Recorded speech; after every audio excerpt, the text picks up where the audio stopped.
Welcome to E360 TV, the live streaming and on-demand destination for influential voices and enlightened audiences.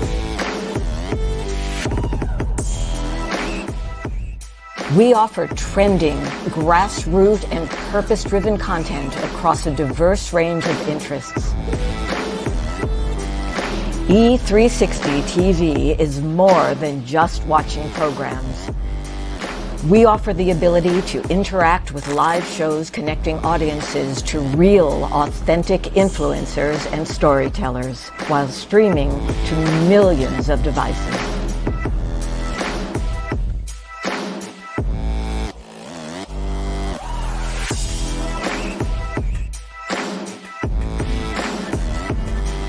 Real experiences.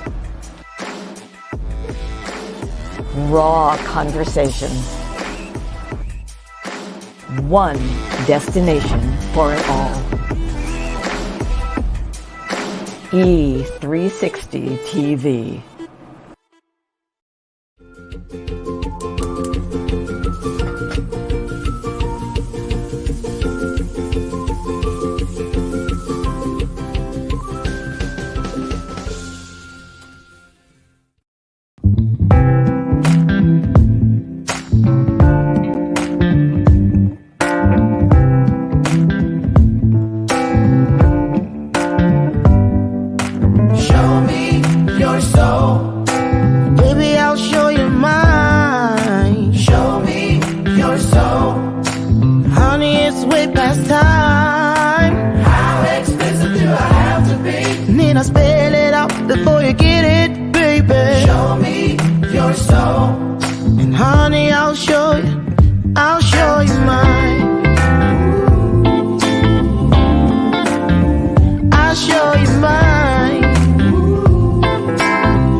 Don't see what's yours for the taking tonight.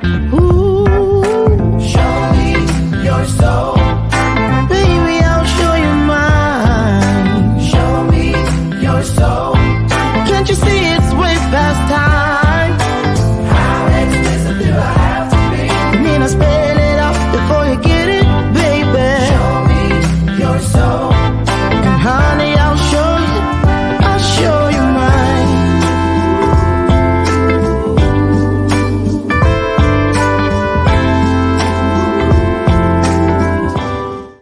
Well, good morning, good morning, good morning.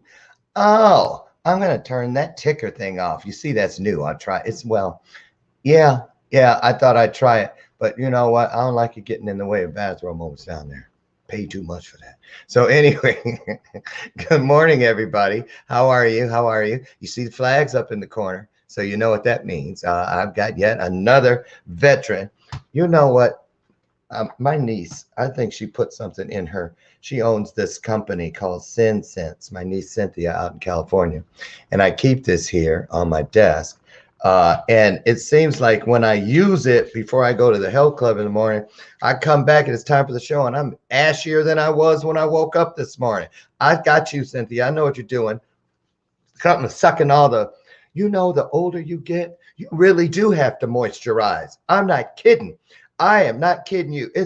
And we won't even get into those heels on your feet. And here's another thing. Why in the world do we need hair coming out of like this part of the ear? When we were Neanderthals, look in those pictures. Do you see hair on that part of their ear? Well, I have it. So I don't know. I need to get it buffed off or something. Because I'm telling you, and you can't get them. You can't. Oh. So anyway, it's something else getting old, y'all, right?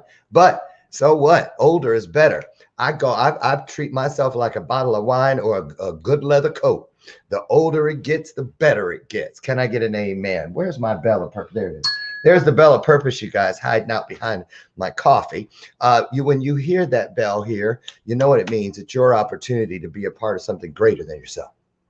Just that simple. It means when you hear the bell, we're talking about something that, you know what, I might want to get this. So I'm just going to back the car up, throw it in the trunk, and take it home with me. Okay. It's also a great time to share the broadcast out. Invite somebody else to experience what you're experiencing. Our theme this year here on Bathrobe Moments is Show Me Your Soul. And my commitment is to show you mine. So between the three of us, the guest, all of you out there, the people who make this possible, and then myself, we can get some work done. The promise is where two or more of us come together. It never says anything about might, could, possibly, will. No, when we come together, something wonderful always happens. And it's going to be no different today because I have a wonderful guest for you. But before I bring him in, help me welcome to the show my sidekick, my version of Ed McMahon, Miss Lucy McGillicuddy Ricardo. And we're celebrating today because we have a brand new, never before tried flavor of coffee today. It is... Wait a minute. What is it? This is not a senior moment. It's just a new bag of coffee. Don't get twisted. I know what y'all thinking. Start writing it down. He had another senior moment. Not even 10 minutes in. No, I didn't. It is roasted. And I was trying to remember if it was toasted or roasted. I believe I'm going to go with roasted. Roasted. That doesn't sound right. Roasted hazelnut caramel or caramel. I don't know. It's new. That's what it is. And it's coffee, because you know how I say, it doesn't matter what they call it on the thing, it tastes the same. It smells differently. Now they do make it smell like what it says, because the other day I put in one, I had to put it back in the freezer. It was what was it? Banana nut bread.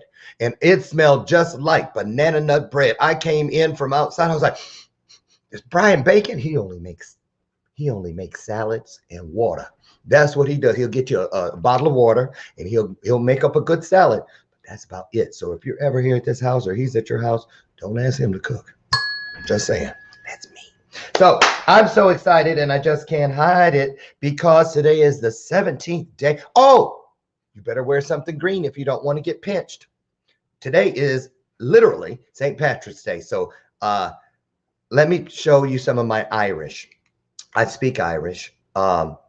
It's coming. Give me gold and I'll leave you alone. Made for a man, but I like it too.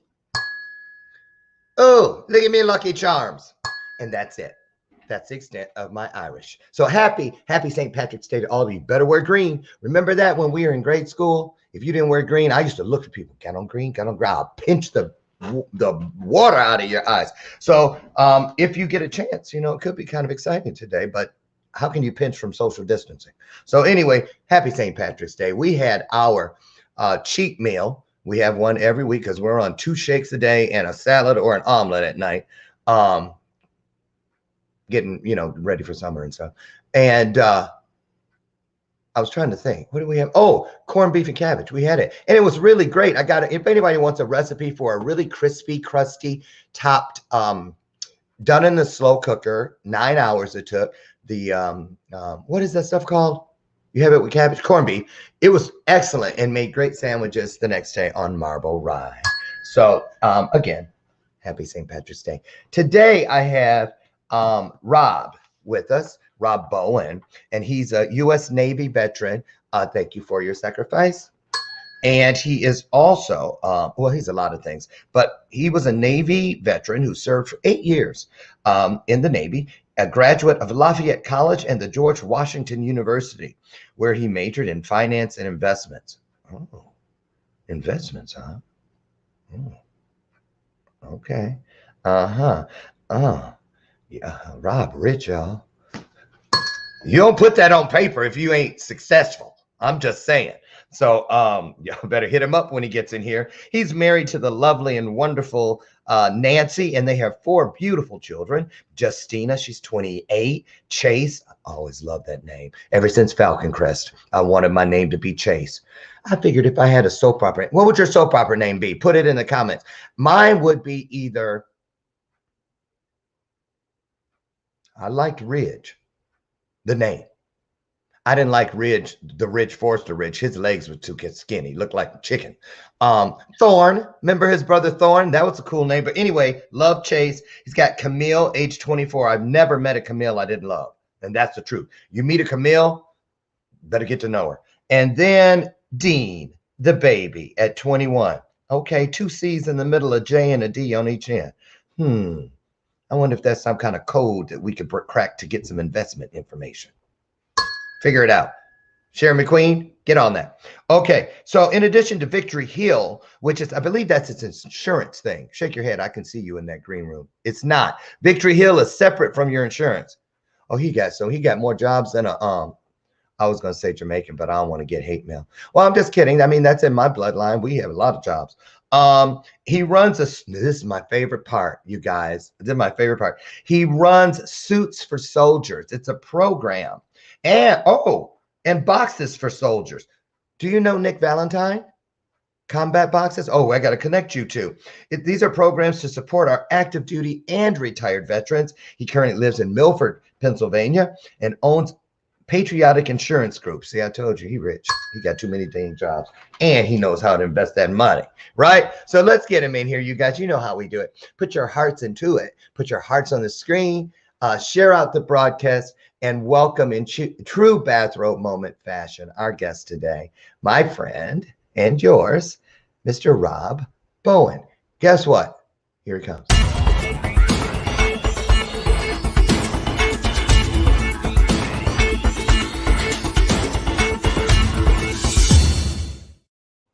Hello, Rob.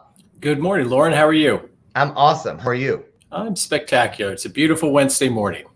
It is. It is. So welcome to the show. Why don't you take a second and say hello to everybody. Tell them exactly where you're at and just kind of fill in if I missed anything from the bio, anything you think they need to know about Rob. No, you did a great job on the bio. I appreciate that. So No I spent my 8 years in the military, got out in 95, spent a little time down on Wall Street, and 7 years ago opened up an insurance agency. As I was opening the insurance agency and as I grew, I realized I could leverage what I was doing with networking and marketing to help veterans. So I used like the same process. You mentioned some of the organizations I'm associated with. And over the last couple of years, I've been able to build a very, probably pretty large network of veteran organizations, connecting people, networking with people. So if someone's looking for a certain type of veteran organization or wants to help, the biggest struggle is a lot of people want to help, they don't know how. And my philosophy is we all do a little bit. We can really help these young kids, and they are kids, come as they're coming out of the military. There's a lot of ways we can help them transitioning to the civilian world to make them productive members of society. Well, I'm going back down the road a piece to when you said you thought we were going to miss that, didn't you? See, you guys, we already, let me tell you about these people. Let me tell you about this, especially the Navy people. See, Rob think he's slick. You went in. Why'd I get so country on you all of a sudden? He done slid. Is it feeding time, Paul? He said, I spent a little time on Wall Street. How you just gonna slip that in and then sprint away from it? We want to know how long was a little time and what'd you do down there?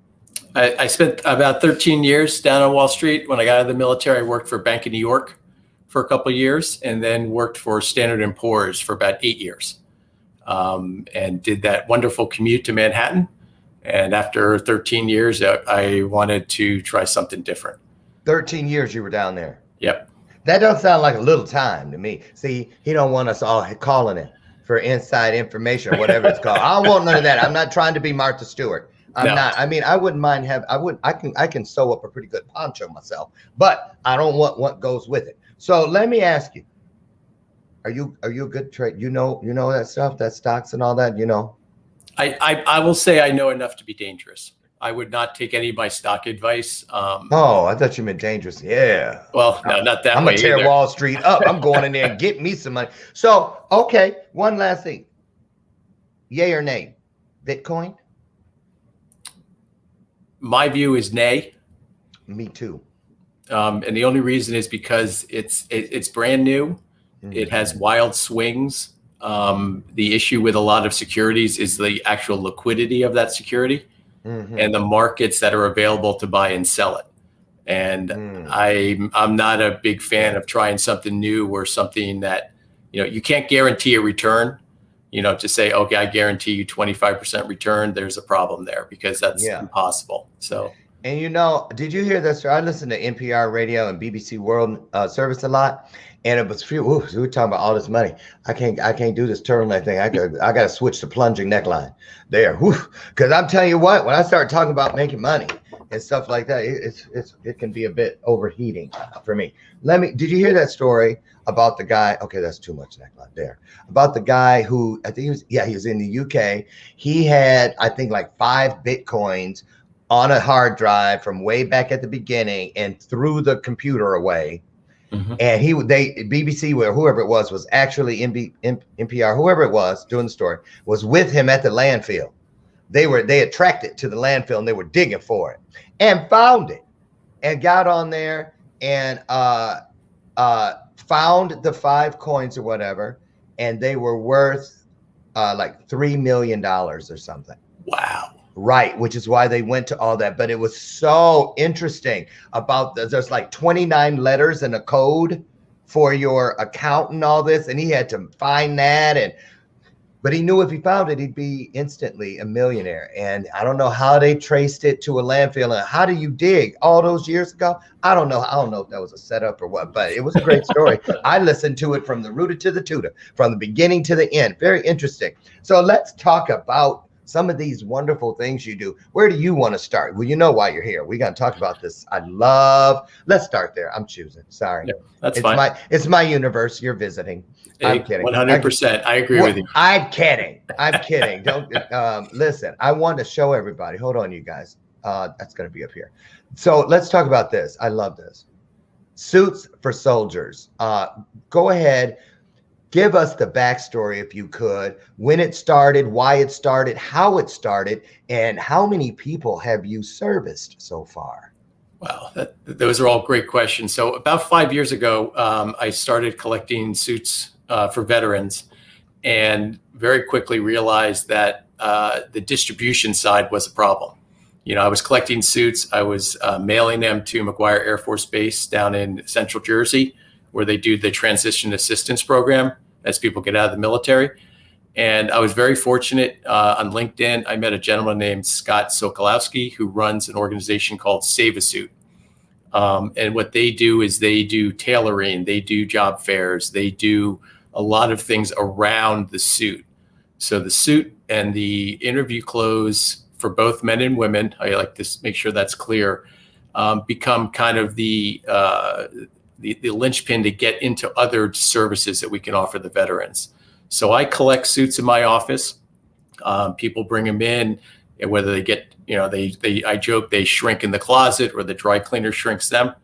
And then Scott will come and pick them up. And then what he's doing, there's a virtual job fair that he's running in the end of March. So he'll do a job fair.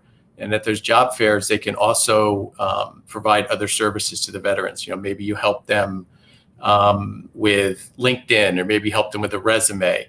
And there's a lot of wonderful veteran organizations that help these veterans transition out of the military. And, it's very hard to describe what you did in the military and trying to, relate that to a business, to a civilian business. And that's a struggle for many a veteran.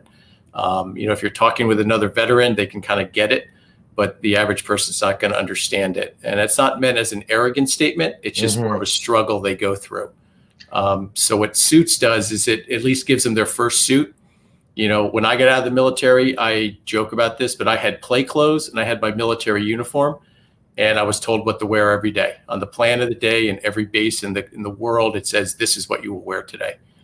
And you didn't have khakis. You didn't have button downs. You certainly didn't have suits. So this gets them going and gets them dressed for success. So are you saying, Rob, that okay. Because see, I knew there was something. Because I was thinking, okay, every time I've heard about something like this, I did something once as an event planner, which is what I did before I'm doing what I do now. And it was special needs prom. and we worked with some places to get the tuxes and gowns and the limos and all this stuff for the kids. And so a lot of people, when they hear something like this, they think it's somebody coming out of a homeless shelter or this any other. And what got me about it, I was like, I wonder, now wait a minute, are these vets that were, because with PTSD there's a huge homelessness problem with our vets, and not just ones from way back in the Vietnam era or anything like that. People assume that, but there are homeless vets that Desert Storm, all the way up till yesterday, probably, And so I wondered, because you go, well, okay, we're in the military, you get to go to the BX and everything, and you get discounted this and that. Why wouldn't people be ready to transition? And why is there something inside where people, it's almost like when people are coming out of incarceration, they have a re-entry program. So are you saying there's no type of re-entry, anything available that you know of, or maybe it's just not enough? What's going on that front? Well, when I got out in 95, there really wasn't a transition assistance program. It's called TAPS. And that does exist now. It is about a 2-week program. So there is something. But I think there is probably more that's needed. The Department of Defense is doing the best they can to try to help these kids as they come out. But there's a lot more resources needed, and certainly, and I'm talking, you brought up PTSD, mental health issues, homelessness. That's a whole separate issue. It's very important. I work with a lot of organizations that work with homeless veterans, that work with veterans with PTSD. But that's a kind of a different path. But this is, if someone wants to get out and they've got a job interview. Now, we also work with veterans that have been out for a while, so it's not just focused on the recent transition. It's, we might have a veteran that's been out for 5 or 10 years that is now looking for a new job and needs a suit. So we will ship these nationwide if needed. Well, I would think that with COVID and so many people now working remotely and many not even going back into the office setting, even after we're on the other side of this thing, are you seeing an influx of people willing to to donate? And oh yeah, yep, yeah. It's quite a few. I mean, and what I do is, as I'm out, networking and marketing for my business, I just ask. And people say, oh yeah, I've got to do a spring cleaning, or I've got a whole bunch of suits that I'm never going to wear again. I joke in my office, I'm just north of Manhattan. My best customer is an NYPD detective who's getting out of the police force, because they've got a whole bunch of suits they wore for 10, 15 years and they're not going to wear them again. Wait a minute. Did you say you have a good friend that's a detective? No, I said my best resource is your best resource, but a detective. I know a couple of them. Okay. I'm being triggered. Yep. I'm kidding. You're like, what? Yeah. So let me ask you this. So, okay, let's pretend I'm John Q. veteran. And how do I find you? And what is it a pride issue? Do you think people feel like they're needy, or how do you guys go about getting these people into your process? How do they know you exist? And so they just walk us through it. What's the first step? No, it's a great question, Lauren, because the biggest problem, and I joke about this, but you could ask my wife. Most veterans are going to say, I'm fine. Okay, go get her. Go get her. I'm good. No, go get her. I want to ask her. No, she's at home. I'm in my office. Call her. I'm just kidding. I'm kidding. Okay, it's just coffee. It's coffee. Yeah. So the hardest part is just getting the veteran to realize, hey, we can help you a little bit. This is okay. We can help you a little bit. We do a good job. Scott does a great job with his team of putting it out on Instagram, using social media to attract the veteran. And in the COVID world, they've been doing virtual tailoring. So you can put in your sizes. They show you how to measure yourself. They've got thousands of suits at this warehouse that they can now tailor, put in a box and ship it. Once COVID opens up a little bit, and pre-COVID, they bring 400 veterans into a convention center with other companies. The best thing to do is flip the script. So if a large company is talking about hiring veterans, and a lot of them do, we want to hire X number of veterans. Well, here we go. Whatever the company is, we will show up with 400 veterans dressed in suits with resumes ready to go. You can interview all of them. So it gives Oh, nice. Like a job fair. job fair. Oh, they do a lot of job fairs, and COVID shut this down, unfortunately, but they're starting to come back. They're doing a virtual job fair at the end of March, because a lot of it's just knowing where the resources are and getting the veterans in front of those resources, because most companies want to hire veterans. They want to hire civilians too. Again, it's not an arrogance thing. It's just, the skill set of a veteran's different, and they might be looking for that. Do you know, is there an EEOC thing about veterans? Like they check to see how many minorities you hired, how many women you hired, which is minority, but you know what I'm saying. Is that in there? Veterans? Do people get? I don't believe so. There might be one for disabled veterans. I think there might be one where there is as a veteran-owned business, you get access to federal and state contracts in the same way that minority-owned businesses get access to a certain piece of that pie. But I don't know about the EEOC. I don't believe so, unless it's disabled veterans. All righty. What's the qualification? What's the vetting process? What if I was a vet who I don't want to go interview with somebody, but I want to start my own business, and I got to go meet with the bank or whatever I'm going to do.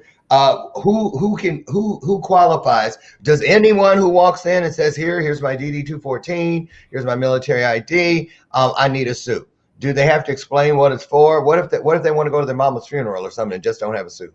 There's really no structured vetting process. I mean, if someone requests a suit and you're a veteran, we're going to try to help you. Our problem now is there's a big backlog. COVID kind of helps, got that going a little bit. A backlog of suits or a backlog of vets? A backlog of vets. It's just a matter of how quickly we can get the suits out to them. And when you're doing virtual tailoring, you can bring in 50 veterans and tailor them that day. Now you have to do it virtually. So it just slows the process down. So there is a backlog of veterans looking for suits, looking for assistance, and we're getting to them as quickly as we can. But that backlog's gotten bigger. So a person can get a suit one time? Yes, one time. Yep. And a lot of times too, there are other articles of clothing that have been collected. So they might end up getting a shirt and a tie. And they might end up getting. I collect suits. I collect shoes, belts, all kinds of stuff. And so there are opportunities to give other articles of clothing. Okay. I had one of my favorite stories. I had a Rotary. I do the Rotary circuit. I'll go out and talk to Rotaries. And are you a Rotary member? I was a Rotarian about 3 years ago. I am too. Yeah, great. I'm actually a board member. Okay, great. I love Rotary. I do too. It's so I know some of the senior people, and they allow me to go and speak. And Rotarians love to do community service, and this is one thing they can do. Same thing with Kiwanis. But I had a Rotarian call me and say, "Hey, I've got a box of button downs," and I'm like, "Well, how many do you have?" He goes, "Like 10 boxes," and I'm like, "Did they fall off a truck?" They said no. And what happened is Joseph A. Banks had done a donation to Rotary, but the sizes were too large. They were going to Vietnam. And Vietnamese men tend to be smaller than American men. And so they had mediums, larges, extra larges. So we ended up getting 10 boxes of button downs that we were able to give to the veterans also. Awesome. Listen, we're going to take a short break. And when we come back, we're going to take a look at a couple of your clients that have benefited from what you guys are doing over there. And then I want to talk about your connection with equine. Okay. And I found that very interesting. And I always love that thing. And we're going to get into that and more when we come back. So get your questions together, get your comments together out there. And when we return, we'll continue and pick back up with my guest today, Rob Bowen. You guys will be back. Don't go away.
Okay, and we're back to today's episode of Bathrobe Moments. Bye, honey. Have a great day. I love you. See you tonight. And I want to say thank you to my sponsors for today. Intention Pen over at intentionpen.com. Here's mine that I had created. And as you see, it's inscripted with "through me," not me, because I believe all of our content comes to us on its way through us to those in the world who need it the most. Get over to intentionpen.com and check out what they've got going. I love this. It's made with all the things that I chose to compose this pen, to create it. And then the designers, Eric and his father, they actually bless these pens and pour a good intention into it before they ship it to you or me. Intentionpen.com. And also, you saw Space Matters, Our Road to the Future. That is a brand new show hosted by Rhonda Stevenson, a space guru. You see, she's got Buzz Aldrin's son in there and a panel of experts. This show is premiering this coming Saturday. I believe it's the 22nd, right? Isn't it? Let me see. No, Saturday's the 20th. So this Saturday, the 20th at 10 a.m. Pacific Standard Time. 10 a.m. Pacific Standard Time. Space Matters. You can catch it right here on the E360 television network. Just download the E360 app and look at the very bottom of the page under Space and Technology, and you'll see there's about 5 or 6 space technology shows, but you will see Space Matters and catch that wonderful premiere this Saturday morning at 10 p.m. Lord, now that was a senior moment. Ring the bell. 10 a.m. Pacific Standard Time. And if they have found me where I'm wandering around town that morning, I'll be watching too. So welcome back to the show, Mr. Rob Bowen. And I wanted to show something here. Here's a couple examples of people that have received value and benefit from what you guys are doing. There's a guy looking spiffy in his suit. Do you know this guy personally? I do not know him personally. I just know that was one of the most recent ones that Save a Suit had done. So I pulled that off their Facebook page. Looks great. And here's another one. Yep. Looking good. I would have paired that up. That's a nice pairing. I would have done that. And so we see that, and I love that when you can actually see your help in action. What is the first step people need to do if they would like to, before we move on to your other things that we want to talk about? What's the first step in donating? Can we send, what if we don't have suits, but we want to support? Is there can we support financial just with money? Okay, money. Let me just put it out there. Money, green stuff. yeah. So how do we do that? Is it Cash App, Venmo, PayPal? What do we do? Well, there's 2 ways to help. So if you have suits, like I said, I'm in New York, Scott's in Connecticut. I'm in Orange County. So, we could do a pickup, or you could drop it by my office. You could also mail it directly to me or mail it directly to Scott. So we're getting more people around the country who want to help.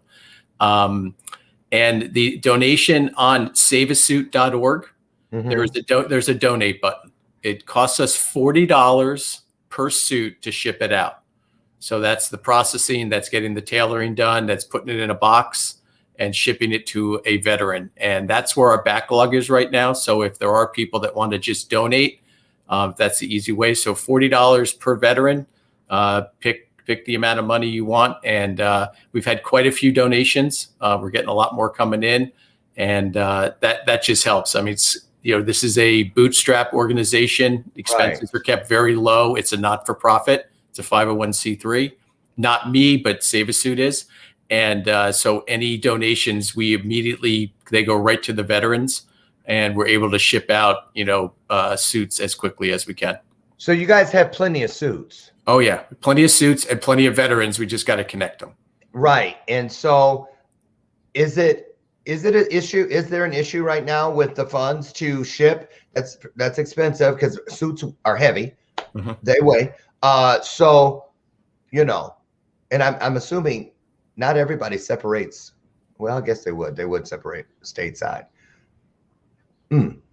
Okay. So money, that's what's that? Where did you say again? Something.org. I want to put that in. It's saveasuit.org. Save a Suit. Okay, I'm going to put that in. Hold you guys, let me type that in. Saveasuit.org. And you guys partner with them, correct? That is correct. Yep. Okay. My job is basically to collect the suits in my office, Scott and his team at Save a Suit do all the other work, and they do quite a bit of work. Okay. Yep. And on there too, I just brought it up too. You'll see a veteran can request a suit. You can donate. There's a donate now button. It also describes, what the programs are, who Save a Suit is. Scott's an Air Force veteran. All the information's there. You can also reach out to me. I can direct you to the right location. Awesome. The more donations we get, and we have a lot of great sponsors, the more donations we get, the more suits we can ship out. There's a lot of interns, volunteers, a lot of young kids that are working there. And so every dollar counts. Here you are off Wall Street and all this stuff, inquiring minds want to know, before we go into because I can't wait to talk about this equine thing. Why, Rob? Why do you do it? What's in it for you? What's your angle, man? Great question. There is no angle. I feel as a veteran, I was part of Desert Shield. I came home. I was not hurt. I was not disabled, other than losing some of my hearing. I came out unscathed, and I feel as a veteran, it is my obligation to help other veterans. There you go. My son was active duty. My daughter-in-law is active duty Navy right now. So that's why I use the term kids. Yes, they are young adults, but they need our help as they come out of the military. Yes, they do. And I feel it's my obligation. And I know after meeting some veterans that have struggled, meeting some veterans that have PTSD, they all want to do the right thing. They all want to be productive, but they just need a little bit of assistance, a little kick in the butt, maybe once in a while, a little hard talk. And, these are very dedicated people who signed a blank check to Uncle Sam. You guys, did anybody see how crooked the stuff is on the wall? I must have been. Did I have wine last night? Yeah. Clearly I did. You had an earthquake. Okay. No, that was me. So, this situation reminds me of some of the work I've done with people. Foster care is a real passion of mine, having been in the system, and in the same issues, kids aging out of the system. They need and I say kids, and you're right. Some of them, are in their 20s when they get out. And anybody, I don't care what the road was before, but young people are our future, no matter where they come from or where they're headed. They are our future one way or another. So you guys, we're going to put those connectors back on the screen near the end of the hour. So make sure you write it down. They're also at the top of your thread in the comments. Okay, so you can just click on it when you're ready and get over and take a look at what they're doing over at this wonderful organization, and also the saveasuit.org, right? Get over there and check them out and be of support, right? So tell me about this Victory Hill, and what's this all about?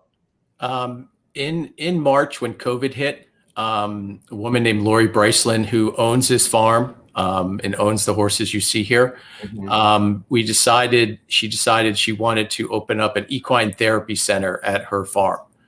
And we opened it up in June. The goal is to help veterans with PTSD, first responders, NYPD, but it also a similar therapy works for children with autism or anyone with mental health issues, whether that be depression, anything like that. So we opened up in June, dead in the middle of COVID. There are many equine therapy centers around the Northeast. That's what I know. I'm sure they're all over the country. Yeah, we have them here. Yeah, and it's powerful. I'm not a horse person, meaning I didn't grow up with horses. I love horses, but I had the honor of meeting a young Marine who told me kind of his backstory of having PTSD, of having issues, having trouble, doing stupid things. Those are his words, not mine. And equine therapy helped him to get stable. And now he's gainfully employed, doing the right thing, and, being a productive member of our society. So these horses are powerful. They know your mood. They know when you're a little off. And it gives that veteran, I'll talk about the veteran side of it, gives that veteran a sense of belonging. The biggest problem is you come out of the military, you've been in a squadron, a division, a battalion, whatever branch you served in, And then all of a sudden that camaraderie's gone, right? Now you're in the civilian world. By yourself. By yourself. And that's the absolute wrong place to be. And COVID, didn't help that, because now you're being forced to isolate. And we've seen a lot of issues off of that. And, equine therapy is very, very powerful. In the past, we tended to put these kids on medication to try to calm down the demons, and that doesn't always work, and it can lead to other problems. And so now we're finding non-medicine ways to help these kids, and it's difficult. I mean, it's I don't pretend to say I understand PTSD. I understand where it comes from. I understand how it works, but it's, there's a lot of different therapies. I mean, it's not about equine therapy is great for everybody, but it's one avenue, and we're able to help veterans, and we're able to help children with autism, and, people with mental health issues. And, it amazes me to watch the horses and watch how they communicate with their eyes. I think we as humans communicate very well with our eyes and our body language, and horses are the same. And they're powerful animals. They're big animals, and they can help these veterans. I've seen it work. I've met people that it's worked. And so, we've been around now for about 9 months. We're trying to, grow as quickly as possible. Wait a minute. Victory Hill is only 9 months old? That's correct. We opened up in June of 2020. Oh, I thought you started a new section of the program. I didn't know. Okay. Yeah, wow. Brand new. How can people be of service? Do you guys need anything right now that the viewership might be able to connect or help with? It's a great question. We're actually in the middle of our Horses for Heroes fund drive right now. Talk about that. So we are trying to raise $30,000. And what we do is we raise the money. It goes into a scholarship fund. So if a veteran comes to us for assistance, we have the ability to defray some of the cost. So we can use the scholarship fund to help them to defray that cost. We also have other scholarships for, other people, but we do have a specific one for veterans. And we're starting to work with another organization that I'll keep nameless right now, that also, has access to veterans. And it just, again, it gives them an avenue. It's a lot of it's about geography, and it's about helping the veteran, because, these therapy sessions, we have a 10-week program, but if they go through the 10-week program, it could change their lives.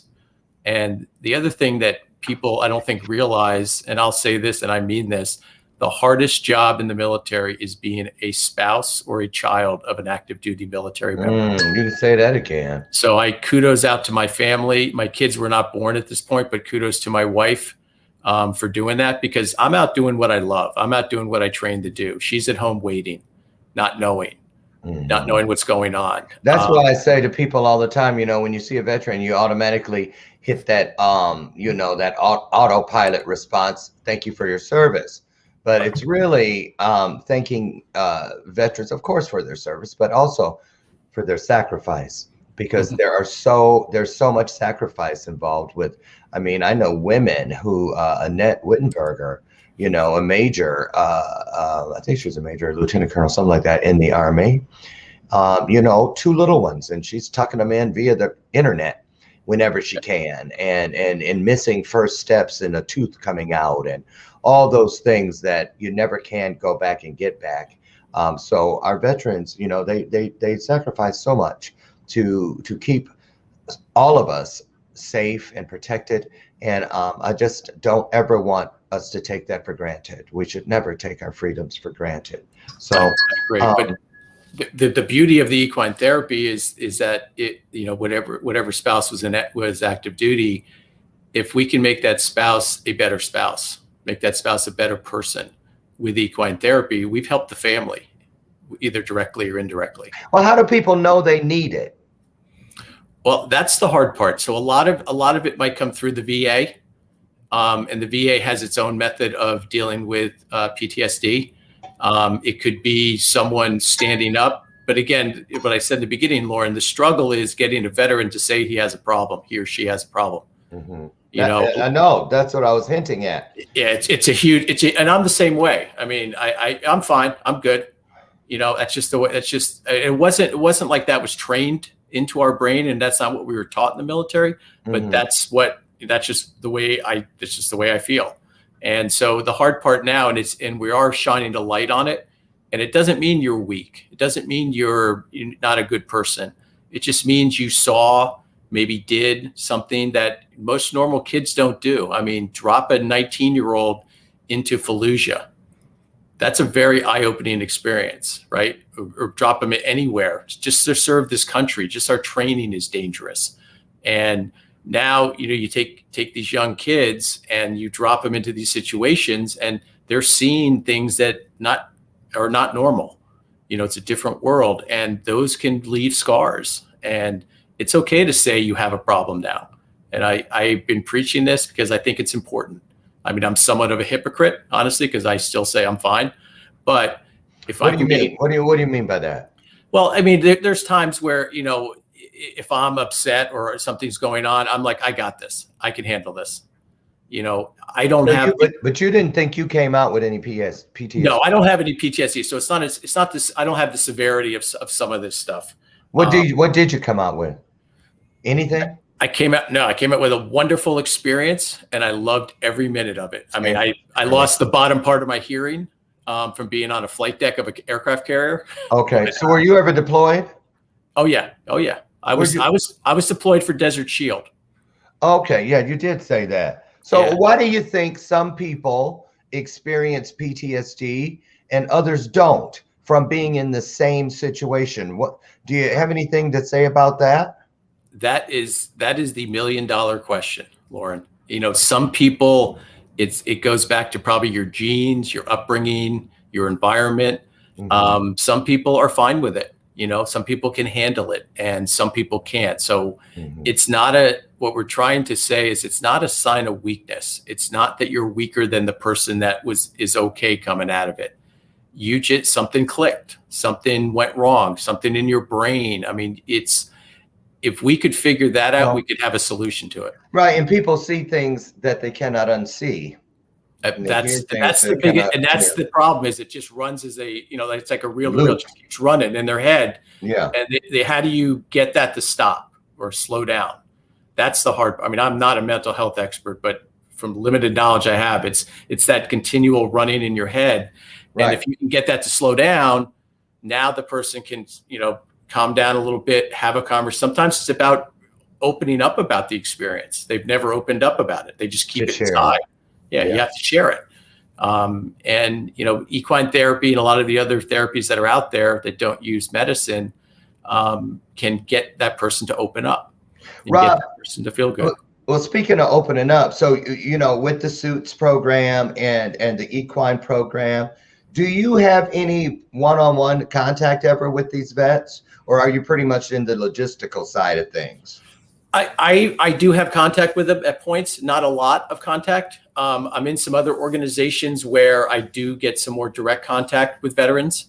And I've had a chance to talk to some of them. I've had a chance to see some of them. I always say that my door's open. Veterans have a way they talk to each other. Mm-hmm. And, if a veteran wants to come in and talk to me about something, they might open up to me. I don't know, based on some common connection we may have. So I'm not around it all day long. I mean, I'm running my insurance agency, but I'm around it enough to see it makes a big difference. Whether it's getting a suit for a kid, whether it's, a little equine therapy, whether it's whatever other resources we can bring. And there's tons of resources out there. But my biggest thing is always about where is the place people go to find these opportunities? Like they need some kind of a site a resource site or something. There's probably something like that. I don't know. But because people can't do anything with an opportunity if they're not aware of the opportunity. So do is there a place where people can go in their area if someone's listening right now and they go, well, I have someone that could benefit from this sort of thing. Is there a place they can go or should they just Google whatever they need to Google? You know what I mean? Yeah, and that's part of the struggle, Lord. And I see exactly where you're going with this. Yeah, I'm like, the problem is people come out of the Department of Defense and they go into the civilian world. They go to the VA medical system, and a lot of the information doesn't flow. I mean, we don't even know how many veterans we have in the county that my office is in. We can't even track that. So a lot of it is, putting the word out, trying to connect people. There are task force around New York that are, bring the counties together and communicate better. So it's about communication. But always is. Yeah. So the only common factor is the VA itself. And, that's one place to start, but a lot of it's just, getting the word out. I mean, I am blown away every day by, someone will say, hey, Rob, you need to talk to this person. They do something similar to you, and we do a virtual coffee.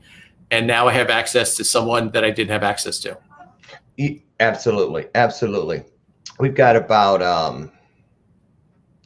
I'd say 6 minutes left. So I want to ask you something from a parental standpoint, because you have 2 children, I believe you said, that are active duty right now. I have my son who just got out in January. My daughter-in-law is still active duty. He's still got formula, military formula in the corners of his mouth.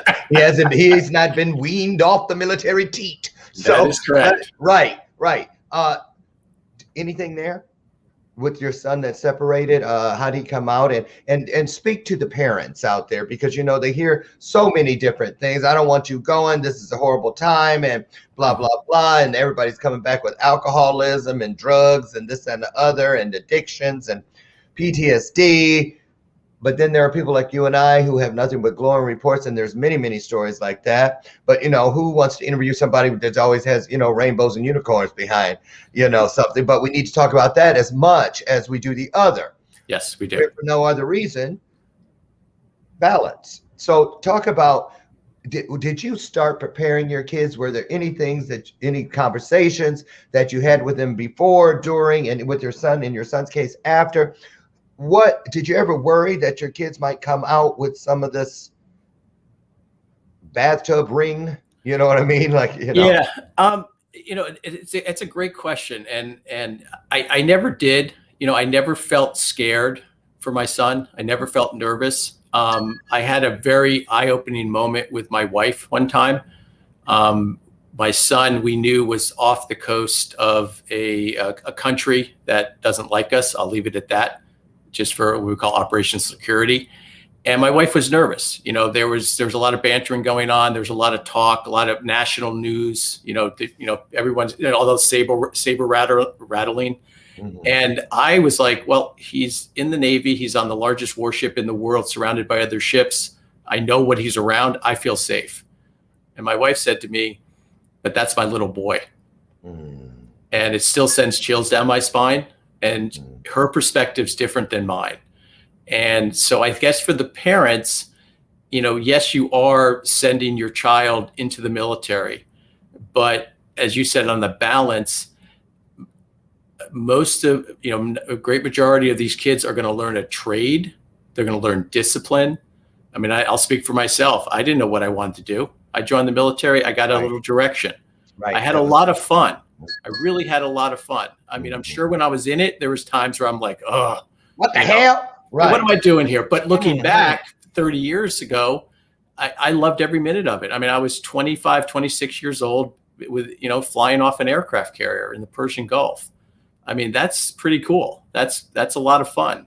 The military, I have a lot of parents, not a lot of parents. I have a few parents that send their kids to me to talk about the military. And I don't talk to it as though, hey, we're going to go out and shoot bullets. And that's not what the military is about. The military is about protecting our freedom. It's that simple to me. And yes, there are wars. Yes, there are bad things that happen. But, you go into the military, you get 4 years in, and you come out, and the GI Bill will allow you to go to college. You're going in as a 22-year-old. You're going to be very marketable. Right. Very marketable. You have, 24 years old with a 4-year degree and 4 years in the military. So that's the way I kind of view it, is that, it's a powerful experience. It's a great conversation, and it's very good for your resume. And yes, I hope nothing ever happens to anyone's child, but it's a good avenue for people to go. That's right. Because no matter where you're at, you go down to the corner store, doesn't mean you're coming back. So I'm just keeping it like that. So listen, our time is up. It flew by. Very informative, very enlightening. and very inspiring. And if any of you out there would like to donate, get more information, continue the dialogue, send or ship a suit, or perhaps you just want to go over and make a financial donation, a monetary donation, that is the greatest need right now.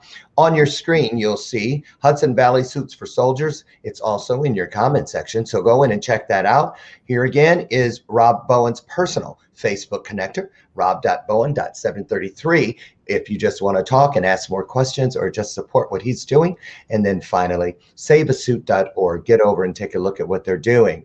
This world we live in today is a wonderful place. I believe personally that we're all living in one of the greatest times in history. It can be even greater if we get up every day and find a way to put an E and an R on something that's already wonderful. You can take great to greater, bright to brighter, smart to smarter. Take everything good further. Look for the E and R. Now remember, it's going to flip on you on the front end. There'll be more sleepless nights, more time to think, more time to do a lot of things, more responsibility. But every time we help someone and we help ourselves, we get to reinvest. There's that R and E again. Reinvest, re-enlist, revitalize, do things all over again. So I want to thank you guys. I want to thank you, Rob. You guys, I will shuffle these as we get out of here. Please join me again tomorrow morning, God willing, on the front porch. Tomorrow's a great day. I'm debuting a new show within this show. Once a month, I'm going to have 3 experts that will come back every month, starting tomorrow. It's called Ask the Experts. One wellness and health and fitness guru.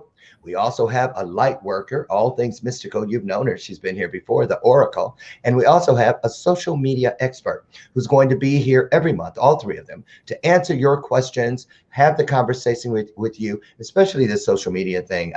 So many of us have things we're trying to do. We're going to show you how to squeeze every drop out of the opportunity towel. That's tomorrow, the debut of Ask the Experts right here on Bathrobe Moments.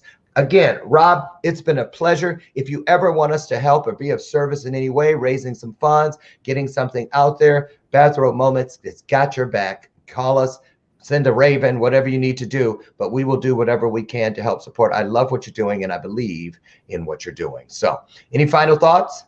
No, I just want to thank you for this tremendous opportunity, Lauren. This is how we get the word out. Hopefully people see it. Hopefully people want to help, and I'm here to help anyone in any way. Just contact me, please. That's awesome. Beautifully said. On that note, you guys get out there and do what we do. Love up on everyone you run into. Remember every situation, every person.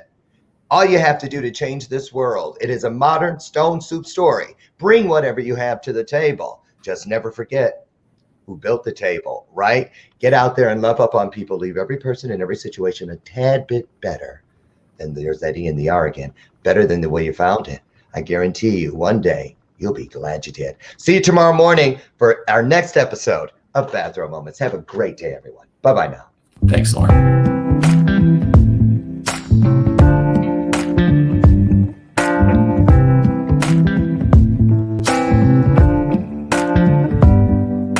Show me your soul. Baby, I'll show you mine. Show me your soul. Honey, it's way past time. Need I spell it out before you get it, baby? Show me your soul. And honey, I'll show you mine. I'll show you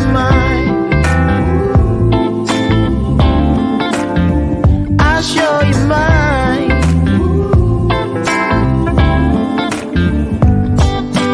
Boy, I'm standing right here holding up a sign.